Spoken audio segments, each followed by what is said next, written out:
Olha aqui, vamos falar um pouquinho de... Nossa, olha, economia, olha, olha o Beni, hoje eu me senti, Bob Furuia, na Venezuela.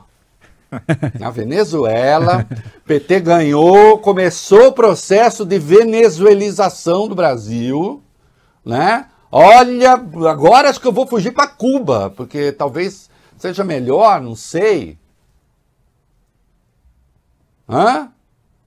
Todo o desastre que o PT ia promover e tal, e aconteceu, aconteceu o quê?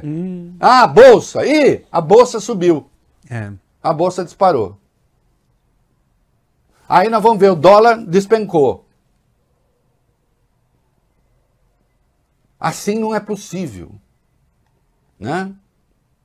É Venezuela na veia.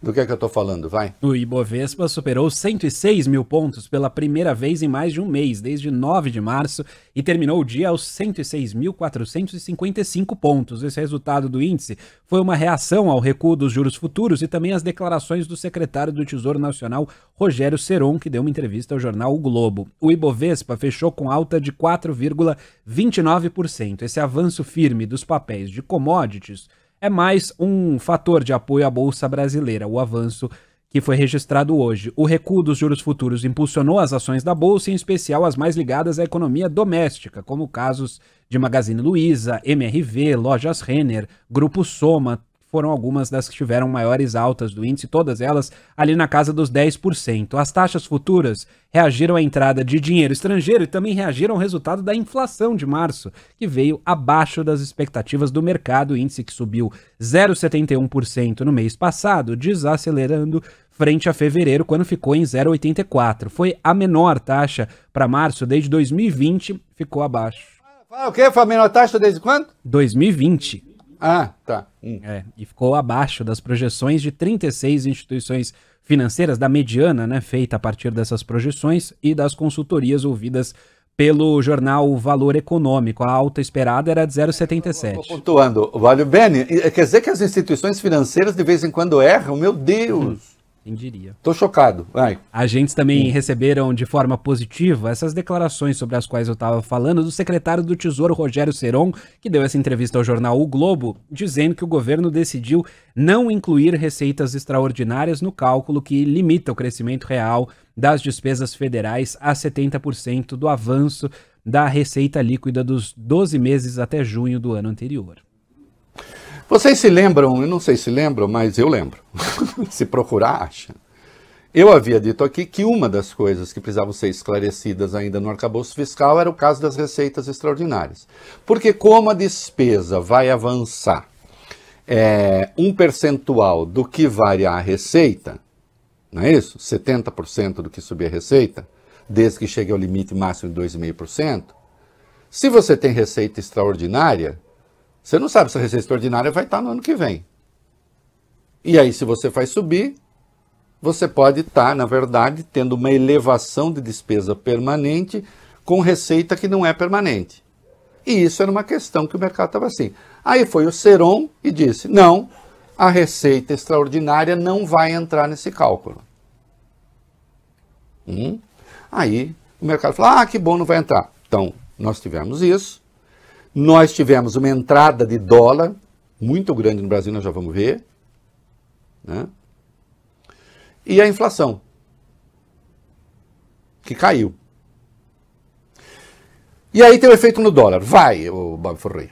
Dólar caiu, Rei. Dólar teve queda de 1,15% nesta terça, fechou a R$ 4,99.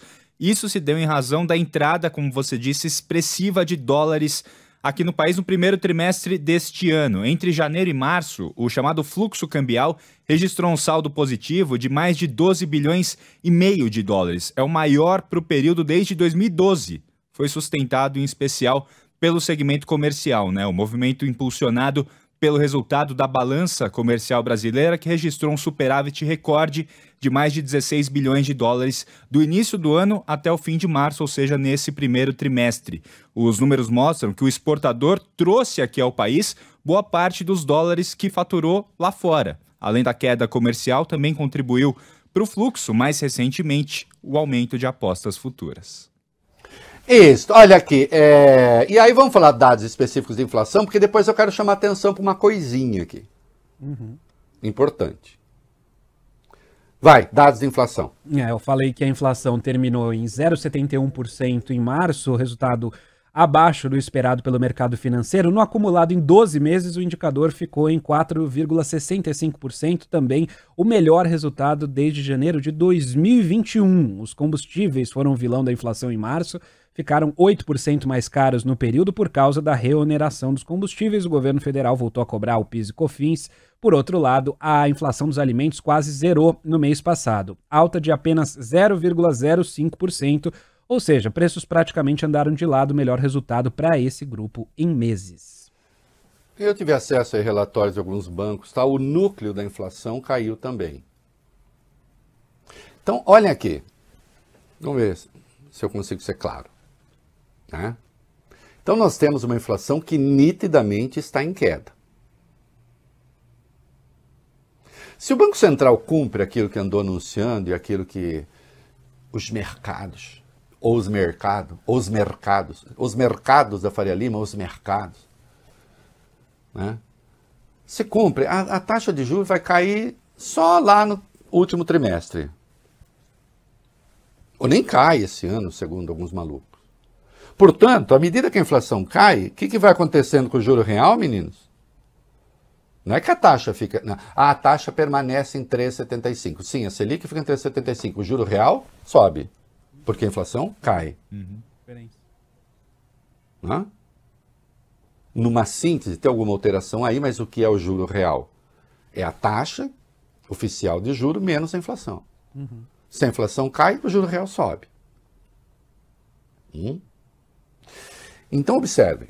Como a inflação está caindo, o juro real vai ficando mais alto. O próprio Campos Neto já disse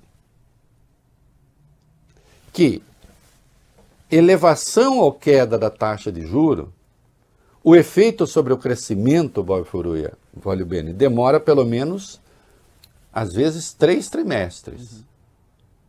Portanto, nós estamos vivendo aqui uma desaceleração, porque é claro que a inflação caiu também em razão da desaceleração da economia. A economia está ruim, está num momento péssimo. Sim, do ponto de vista do crescimento, tá. Então a gente tem uma inflação baixa. Quando vocês falam assim, nossa, a inflação de alimentos, ai que bom, ela está zerada. Zerada mesmo... Pode ser até porque as pessoas estão comprando menos, viu, Bob? Foram inclusive comida. Viu? Mas tudo bem, parece que houve aí também um sinal positivo na oferta. E, portanto, o preço caiu. De qualquer modo, você tem uma inflação em queda. Se o Banco Central, e nós temos uma previsão de crescimento que está aí abaixo de 1%, segundo muitos, se o Banco Central demorar para baixar esse juro, se fizer isso só no fim do ano, sabe o que vai acontecer? Você vai prolongar o baixo crescimento para o ano seguinte. Quando, então, a queda tem de ser já. Porque o efeito não é imediato e eles mesmos admitem que não é imediato. Tá claro o que eu falei? Tá aí. Bom, vamos ver, porque até outro dia era a inflação, agora a inflação vem com esse comportamento. Ah, então não é mais a inflação, vai ser o quê? Qual vai ser a desculpa para manter a taxa de juro? Essa taxa de juro que, segundo a nossa imprensa, é imaculada, setores, né? A maioria é imaculada, ninguém pode tocar, ninguém pode falar. É a verdade revelada. Eu não sei como não defendem que a gente, inclusive, fale com o Campos Neto de costas. Mas não é em sinal de desrespeito, é em sinal de respeito, Bob Furui.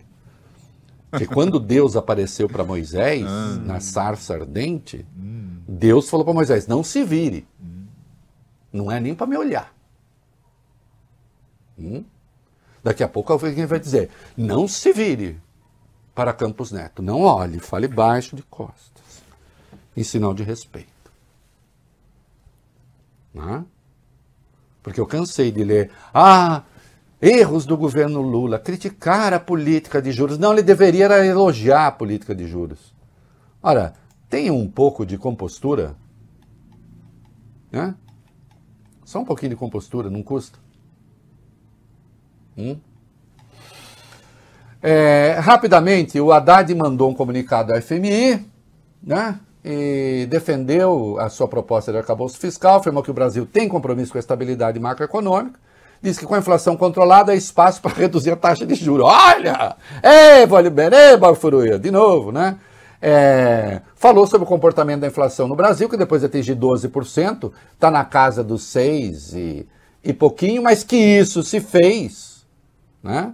Que isso se fez, por exemplo, o custo disso foi o encurtamento do crédito, né? E o FMI reduziu as expectativas, revisou para baixo de crescimento do Brasil, passou de 1,2 para 0,9, que está mais ou menos em linha com o mercado. Atenção, 0,9 é o que você tem previsto para hoje. A manter essa taxa de juros doidivanas com a inflação em queda, você vai esticar uma economia contraída para o ano que vem. O nome disso é irresponsabilidade. E, aliás, não querem que o Lula nem comente isso. Não obstante, o presidente do Banco Central participa de seminário internacional. Realmente nós estamos... Olha, é da pá virada. É da pá virada. Eu falei ontem aqui, estou na profissão há 37 anos. Há coisas da imprensa que eu vejo agora que eu jamais imaginei ver. Perda de critério, perda de radar do ponto de vista institucional e, em muitos casos, perda de vergonha mesmo, né?